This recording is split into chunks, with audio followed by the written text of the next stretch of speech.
This is general advice and my opinions only. CFDs are high risk, past performance isn't reliable. I may be long or short CFDs and stocks mentioned. Content may contain language that offends some viewers. LEVRD operates as corporate authorised representative 001318377 under AFSL 548573. You can find our financial services guide via the LEVRD website link in the show notes.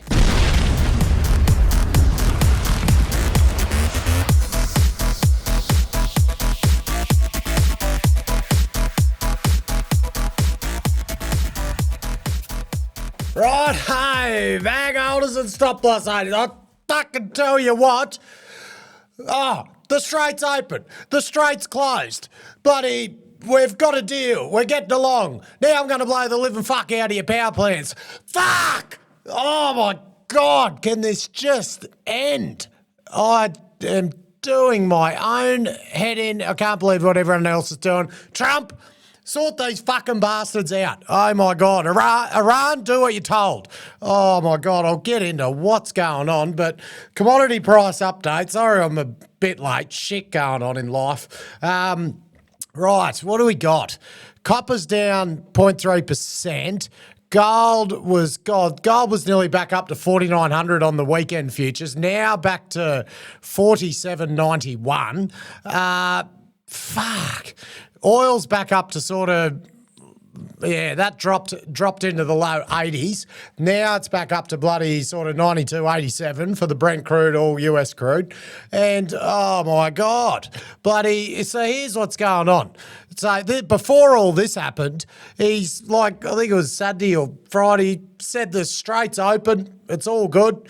Iran said it was, Iran or whoever friggin' is talking on behalf of Iran.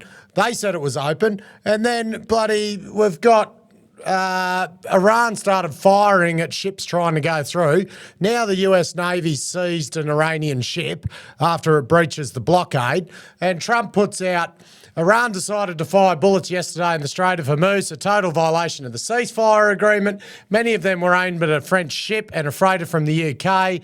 That wasn't very nice, yada, yada. My representatives are going to Islamabad. They'll be there tomorrow evening for negotiations. Just pretty much saying Iran's stupid because they're blocking their own strait, costing them $500 million a day.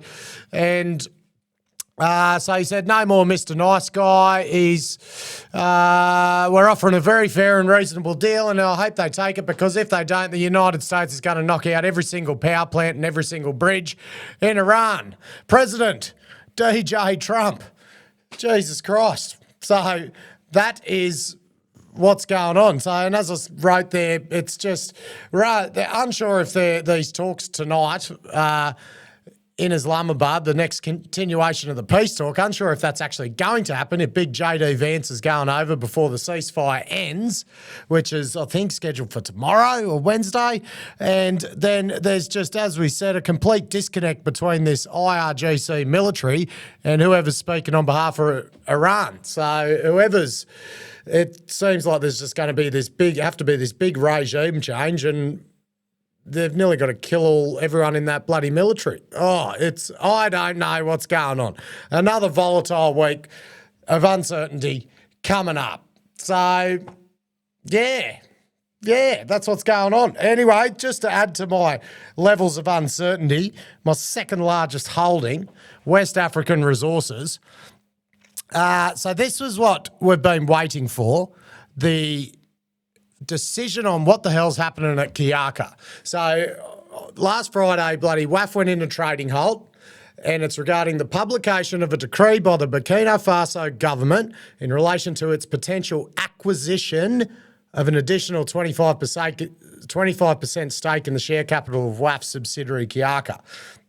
And they put out an announcement today, said the announcement's coming out tomorrow, Tuesday. So, and I am unsure what's baked in. Like, if you look at Argonaut's price target, $6.50, friggin' huge. It's trading at $3.40. But their base case had already assumed a 15% interest would be acquired for Kiaka for nil consideration. You've also got Canetord's note bakes in the NAV 40% risked adjustment of Kiaka for their NAV, for the total WAF NAV. And so they originally said they would purchase up to an additional 35% for fair value. And that would take them to 50-50 because they already got 15. So then you've got, now they're saying in this thing 25% in the share capital. And it uses the word acquisition. So I don't know if that means, nobody knows. If using the word acquisition, that seems to indicate they must be paying something for it. They're not taking it, or I don't know. I do not know. But at least there'll be some clarity on what to put in the friggin' model for Kiaka, for these brokers. But we'll find out tomorrow. We'll find out tomorrow if there's actually any cash trading hands. Unless it's something funky, but Africa doesn't seem like they pay for things. They just take things. But all will be revealed tomorrow. So it's not the 35%, it's 25%. But don't know if they're paying for it. So, we'll wait and see. So that's second biggest position. So that's could frigging go either way. As I said, there's only three on Visible Alpha. There's only three consensus things going to the broker consensus. That's got that at $5.33, and a lot of them have got baked in the risk adjustments for Kiaka. So yes, we're about to find out tomorrow. D-Day for West African Resources. Brightstar also current holding. So they've had a good mill campaign. The final processing campaign under the OPA with Genesis has been completed. They pumped out 7,900 ounces of recovered gold, and it looks like it's been clarified, assayed, and sorted. So based on the wording, it doesn't look like there's going to be any surprises like there were last time. So added gross revenue from the campaign of $53 million. So operating costs will be reported in the upcoming quarterly, and that's what their cash balance is. And so for that OPA with Genesis is they did 400,000 tonne at 2.2 grams and recovered 24,000 ounces. So they obviously had a good processing month with it, good recovery, good tonnes, and they absolutely hammered it, as you can see on the graphs here. So compared to last one, which got revised down significantly due to a 75% recovery, this one got 89%, and it's lifted from the November parcel of 4,600 ounces, now it's 7,800. So did well, and gold price received was 6,700. So, and I guess it's been clarified now that the fish underground mine, that's transitioned to care and maintenance. So that's awaiting the commissioning of the Brightstar processing plant that will hopefully be approved soon. And Second Fortune mining operations will continue, and it looks like they're just stoping the already developed levels before transitioning to care and maintenance in early second half of this year. So that's, I guess, clarified that. I don't know if people thought that the OPA was going to continue or not. They did outline in the DFS that it was that dirt was going to their own mill, so you could infer that Genesis ore purchase agreement wasn't going past March. So, and to be honest, I think I mentioned it before, you make the delta they'll get by processing their own dirt instead of paying the extra money for Genesis to process it will prove beneficial in the long run. It wouldn't really move the needle for them at the moment when they've got all that debt in place and they've got their cap raise away and they're fully funded to execute this processing strategy. So I like that as a decision. I'm running with it. And as I said, site works to continue at the LEVRD processing plant with construction targeted to commence imminently, subject to the receipt of final approvals from the DMPE. So we'll be waiting for those final approvals so they can actually start pouring concrete. Once there's some bloody concrete photos, I'm looking forward to it. Right. Next cab off the rank, Leeuwin Metals, LM1, Evanston mining lease granted. So this is one of their projects, part of the Marta Gold project, but a lot further north. So they've actually got the grant of mining lease over the Evanston and Marta Gold over Evanston at the Marta Gold project.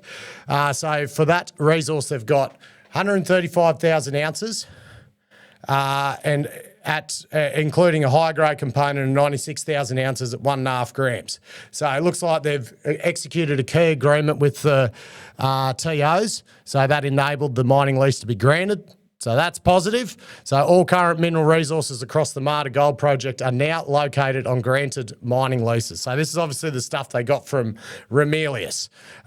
So looking at it, ticking along, down from the 20s, off to 14.5. And I looked at the ore body and I'm just thinking, looking at this cross-section, it just reminded me of the shape of Karlawinda. So there's obviously the existing Evanston pit you can see here, and it's that sort of flat plunging ore body, which is similar shape to Karlawinda. So Karlawinda looks like it's got multiple lodes, the good old Capricorn ore body. And I'm like, Jesus Christ, that looks pretty favourable from now. This was the picture from their latest step-out drilling. And as per usual, I did what was necessary, and I thought, why not fire up bloody Canetoad? You've got to get the toad onto this shit. There is no excuse not to get the toad when you're looking at a 2D image. So here she bloody is. Let's go up the top. This is the toad in action. This is the 3D image of what I was talking about there. So you've got the existing Marta pit here. As you can see, you've got the step-out drilling here. And if you swing it around, you can see that flat plunging trend going down there. But the question I ask, ladies and gentlemen, all the time is, how big is this bloody thing once you look in 3D? Well, the toad can tell you. The toad can always tell you. So if you spin it around, we're like, okay, I can see that two of these holes here did not actually intersect anything on the step out right here. Where we got? So pretty much the width of it is from here to here. And what do you know, Canetoad? The toad has a measuring tool. Click on an assay, click on another one.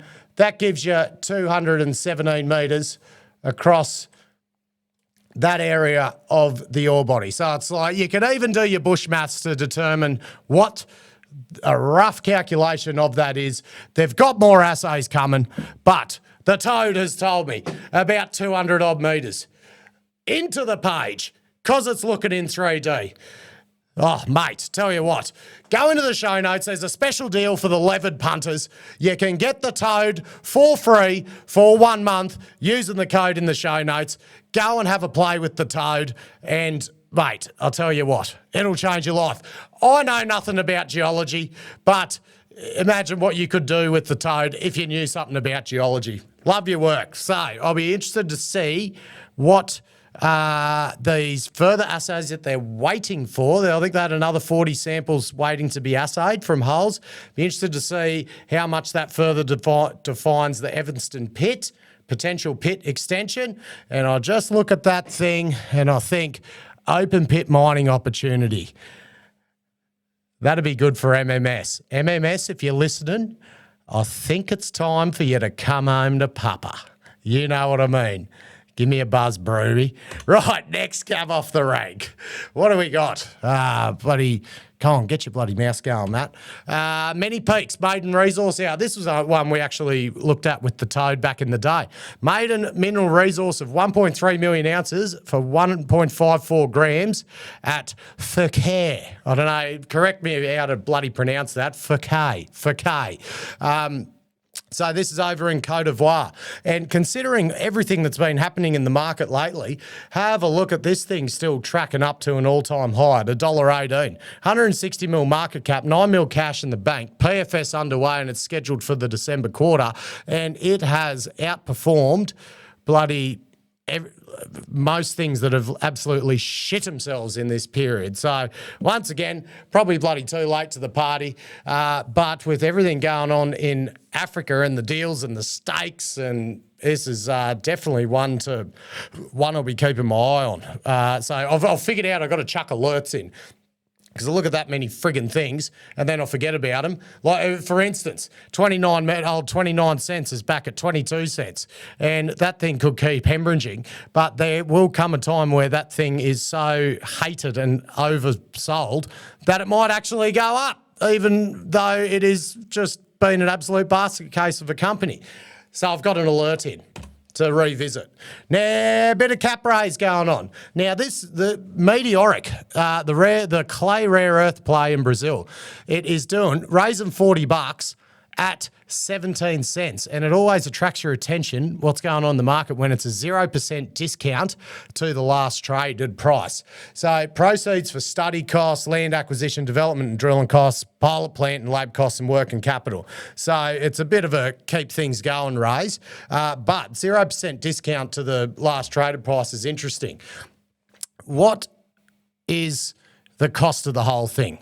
US $443 million of total capital costs, which includes a 25% contingency. So base case 6 million tonne per annum, US 357. So it's a big funding package to get this thing going. As you can see, rare earth price ticking around $100 these days. So at a US 110 per kilo NdPr price, she's got it's a post-tax IRR of 28%. And there's big flavour around the rare earths, but it still seems that the numbers aren't really supporting it yet, but the future forecast pricing could be indicating otherwise. So very high torque to an increase in NdPr prices, these clay rare earths. And so got me eye on it. You just see it's been ticking along. It's had a few spikes, few pullbacks, few pullbacks, sitting at about 17 cents. This is definitely between this one, VMM, Brazilian critical metals. They're in that district, but they haven't really gone stupid yet. I don't feel. So, 0% trade. Yes, interesting. Right. Fund update. Okay, I'm not touching much. Breakthrough's starting to have a bit of a kick. Last time I checked, it was trading at 18 cents. So that's bloody made everything look a tiny bit better. Starting to kick back up. Lucky I topped up a little bit down in the 15s, 16s. Should have just still average opening price of 21.5. WAF, there's bloody 51 sitting in there, and who knows what is going to happen. So a 10% fucking drop on the open there, $5,000 in the hole. 20% drop, 10 grand in the hole. But maybe it goes up 10% and I make 10 grand. Who fucking knows? So I'm about to wait, see tomorrow.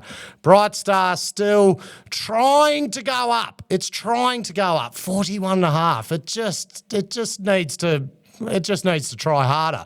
Liontown IGO pair's starting to split a bit, which is good because Liontown's up marginally today and IGO is down. So I'm actually on a bit of profit on that hedged pair. So it will be interesting to see. IGO, I would say, I'm pretty sure IGO and Liontown are both reporting on the same day at about the 29th of April. So end of next week, I think that is. So got to hold on to that by then. Got Talk's ticking along, 50.4. New Murchison, topped up a bit on that the other day, so I got a bit more in New Murchison now. So that's sitting at about where I bought it. Medallion still ticking along. Kaiser Reef still stabilised around 25 cents. I reckon I've got Brad coming on to talk about what's going on and what happened in the previous quarter for Kaiser Reef. Should be at the end of the week. Phoenix at the buy price, and my oppies. Oh, look, I might have. What do we got? We've got to be 5,100 call, the 4,100, 4,400 put. I think I've got a 5,000 as well now, just a tiny bit. Still, gold has just friggin'. Oh my God, the most volatile metal has decided to just stay in the one fucking spot when I've got call and put options either side of it. So those things expire next Monday and it just staying at pretty much around 4,800. It just won't go into the 5,000s and it's friggin' pissing me off. So we're about to wait and see. So the number up slightly, 125. Up slightly. That's bloody because Breakthrough's starting to kick. So I haven't really touched anything else. I'm exposed to things going to shit effectively because IGO is the only friggin' short I've got. And then I do have the downside protection on the gold price. But Jesus Christ, I'm punting on this fucking water end and gold and copper and all that to recover. Oh, well, copper's sort of already recovered, like develops in the bloody mid $5. But I'm big on this copper thesis at the moment, and if bloody money starts going into equities, another one today was True North copper up there. I think they're about twice the market cap of Breakthrough. They're buying out a strategic JV stake for their thing, which Glencore actually has a matching right on. So I'll be interested to see what happens there. And if there's going to be some action in North Queensland copper. Breakthrough actually, I forgot to put that up. Breakthrough actually commenced their drill campaign today. The announcement come out. So they're drilling. Nige, get this bloody thing happening for me, mate. The levered fund is depending on it. No, it's not, because that would be poor investment. Fucking oath I'm dependent on it. Anyway, right, let's have a look across the screen, see what's bloody going on. What do we got? Market's already open. Well, market's nearly fucking closed, so no point in me doing the bloody bell thing. So what have my holdings done? As I said, got that 5,000 call, so that's ticking along. Gold is 47.85. So oppies, they'll probably all expire to nothing based on what's happening. Brightstar was up 1%, Liontown up 1.3, and IGO down 3.3. So that pair's going in my favour at the moment. Torque down 3%. New Murchison pretty flat at 4.8. Medallion up 2.83%. Nothing moving too much. Kaiser Reef at sort of 25. Phoenix up 1.5. So good. Not a bad day for the goldies. Let's have a look on the big screen. Orabanda up another 4.7. So that's back up at $1.56. So that's steaming ahead after their quarter just announced the other day. What have we got? Greatland still going, 14.57. So pretty good day for the goldies. Iron ore, nothing too much. Centaurus back down 4.6, 62, but that's considered. God, I bought that at 40 cents last year. I did sell out, but it's been ticking along sideways. So interested to whether I'm going to get back into nickel or not yet. In the interesting pile, what do we got? Leeuwin on the back of the Evanston mining lease being granted, up 13%. Gateway up 12%. That's just been put in a pause in trading for a speeding ticket, it appears. Many Peaks up 8.5 again. What do we got? That's about nothing else has been hemorrhaged bloody too much. Lithium, Albemarle futures down 8% because that had such a big bloody rip the other day. Delta was down 6. PMET was down 6%. IGO down 3.3. So Liontown was one of the better performers, up 1.3. Wildcat up 3%. Copper. What happened in copper? Best performers were Polymetals up 2.5, nearly cracked $1. Evolution up 1.7, Freeport up 1.3. Where's Develop? Where is Develop? Down 1% to $5.49. What's happened with the U-Dogs? Oh, a bit of red on screen today, bit of red, uncertainty. Huxo, Cauldron 5.1. You need to double from here to get your 10. Down 9% today. Jesus Christ, that thing is volatile. Deep Yellow down 3%. Lotus down 2% at $1.55. Boss down 2%. There we go. Coal actually got hammered today. So Whitehaven down 5%. Yancoal back. Yancoal's actually held up all right after the announcement of buying Kestrel, but Stanmore down 5.5. Articles in Data Room saying that they're favourites for the bloody Anglo assets, and they're going to have to do a big equity raising, which probably won't bloody happen. They'll get debt and contingent considerations to make it happen. So those ones are back on the table now that Kestrel's been taken off the table by Yancoal. Whitehaven back down into the 765. Oh, going to have to make a decision at some point when to get into bloody coal and play this, hopefully this friggin' India theme, but coal going into shoulder season.